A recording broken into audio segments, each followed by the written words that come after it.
54,000 కోట్ల అప్పులలో చేర్చి ఒక యాదాద్రి పార్టీలో ప్లాంట్లోనే 29,000ది 54,000 కోట్ల పెరిగింది.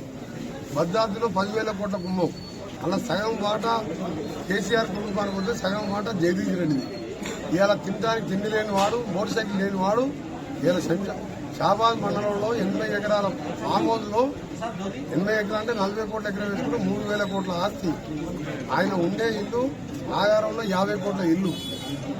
3 మర్డర్ కేసులు ఉంటే మొన్న ఒక్క మర్డర్ కేసులో కొట్టేసిండు. ఆయన గ్రామ బహిష్కరణ వాళ్ళు సూర్యాపేట నల్గొండ జిల్లాకి వెళ్ళి కూడా గతంలో బహిష్కరించిన వ్యక్తి. ఎన్టీ రామారావు ఉన్నప్పుడు అప్పుడు మొత్తం కూడా మద్యపాన నిషేధం చేస్తే వేరే రాష్ట్రాలకు వెళ్ళి మద్యపానం దొంగతనంగా తీసుకొచ్చి మిర్యాలగూడలో అమ్మితే జైలు పాలైన కేసు ఇప్పటికీ ఎక్సైజ్ పోలీసులో పెండింగ్ ఉంది. అలాంటి సిగ్గులేని క్యారెక్టర్ లేని మనిషి నా మీద మాట్లాడడం నిజంగా చాలా, ఎందుకంటే అలాంటి వ్యక్తులు క్యాబినెట్లో పెట్టుకుంటే ముఖ్యమంత్రి గారు తప్పు. ఇంకేం జగదీష్ రెడ్డి చెప్తున్నా, రేపు పొద్దున ఈ ప్రభుత్వానికి రేవంత్ రెడ్డో కోమటిరెడ్డి వెంకటరెడ్డో ఏకనాథ్ షిండేలాగా మారి ప్రభుత్వాన్ని పడగొడతాం అనుకో. మా ప్రభుత్వాన్ని ఎప్పుడు పడిపోదు.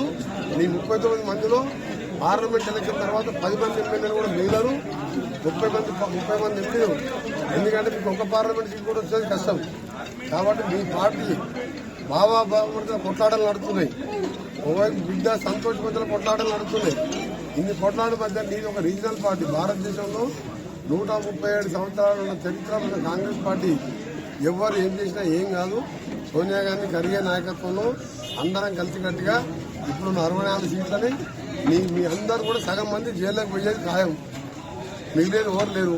మొట్టమొదటి వేసి కేసీఆర్ కుటుంబంలో సహా పోయే రెండో వ్యక్తి ఎవరా అంటే యాదాద్రి ప్లాంట్లో జగదీష్ రెడ్డి. అలాంటి వ్యక్తి నా మీద మాట్లాడడం నిజంగా మన చావు తప్పు కళ్ళు రోడ్డుపోయినట్టు.